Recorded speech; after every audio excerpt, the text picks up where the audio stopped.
I'm probably one of the only people you will only ever meet that has found out twice in their life, two separate occasions, that they're adopted. Hi, I'm Rob Hodges, but everyone calls me Cano, and has for, about 20 years. And that all goes back to a Burning Man festival I was at in Colorado called Apogea. In 2008, I attended my first festival, and then in 2009, I ended up building the effigy for the festival, which was the centerpiece for the festival. It was a volcano, it was 16 foot tall, and it shot a diesel gas mixture like 40 foot in the air. We had a fire performance around the effigy beforehand, and it was so magnificent that people afterwards started calling me Cano, which was short for volcano. And thus now, everyone, including now my family, all calls me Cano.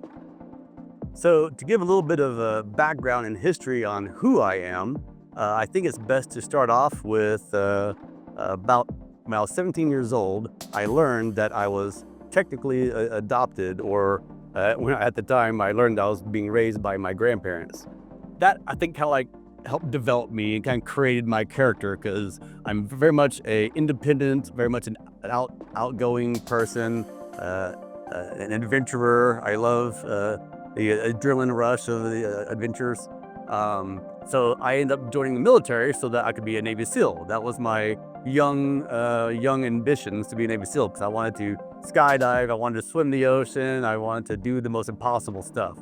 So I joined the military. I was in the Navy for 4 years. The first 2 years, I was on a ship called the USS Kearsarge, which was a aircraft carrier style sized ship. I was also a Stinger missile gunner, which is Stinger Missile School down in Fort Bliss, Texas. After Navy SEAL School, when I got injured and wasn't able to graduate, me and some of my other classmates went to police academy in Lackland Air Force Base in Texas. Following that, I went to Greece on the island of Crete, in which me and my buddies were base police officers for about a year.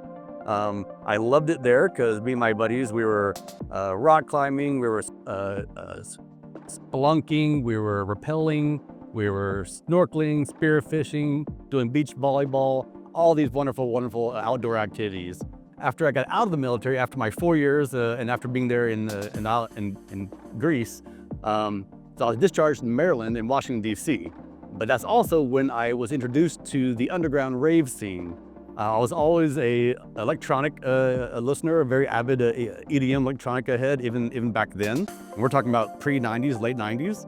But once I actually learned about the underground rave scene, it was over for me. For the next 2 years, I was doing nothing but dancing and partying and going from club to party to after party for a couple of years. That was essentially my second exposure to a community. My first community being the military, the Navy. The military is a community, and they teach you a very structured community, a very organized community. But then the rave scene was a very underground community, a very non-standard community, a very eclectic, eccentric community, one that I fell in love with. I fell in love with the people, the connectedness, the plur. So that was very, very driving for me. So I was very much about promoting venues, promoting parties, promoting different BJs, etc. After I was in the rave scene, and after I started in my IT career, I went to Colorado. And when I landed in Colorado, that's when I met my first roommate there, Bob, or we called him Bobalicious. He was a Burning Man regional representative for Colorado.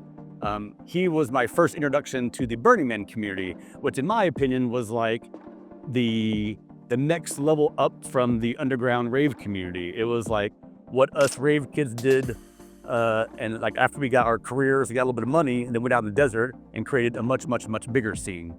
So I decided I wanted to give back to that community. So I decided to join that community and become on their board of directors. So they are a federal nonprofit.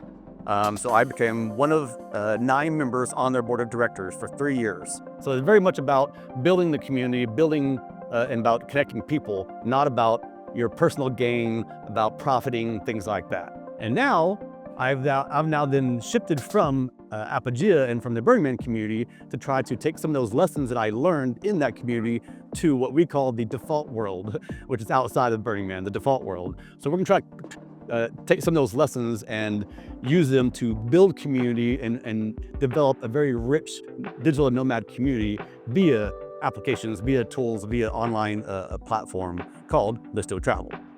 So me and one of the previous financial officers of Apogea, as well as one of the other previous presidents of Apogea, are all coming together in this project to help bring the digital nomad lifestyle to life for so much more people. One of the businesses I started after that was actually another community-focused business called Cano Collective, and it was a cryptocurrency data center in Leadville, Colorado. I was able to fill that cryptocurrency data center in 1 month's time. In 1 month's time, I had a 2,000 square foot data center with customers that sent me their cryptocurrency mining hardware from all over the US. And I ran that company for about 2 years until, unfortunately, the cryptocurrency crash happened in 2018, and I had to let my customers go. But that company was also very much focused around community, around developing community, around educating people about how to mine cryptocurrency, about how to use cryptocurrency, about the future of cryptocurrency. It was very much about the education about that new era, that new technology. So now, fast forward just a little bit more, post-COVID, I then, as an IT engineer, I decided to take my work on the road. I became a digital nomad and started traveling the world. So as a digital nomad, the last 2.5 years, I've been doing everything that I could imagine. I've been snorkeling, scuba diving, skydiving, paragliding, hang gliding, camelback riding into the desert, you name it, everything. I love this lifestyle and this adventure. And it's now my goal to make it so that more people can enjoy this lifestyle, that more people can become a digital nomad.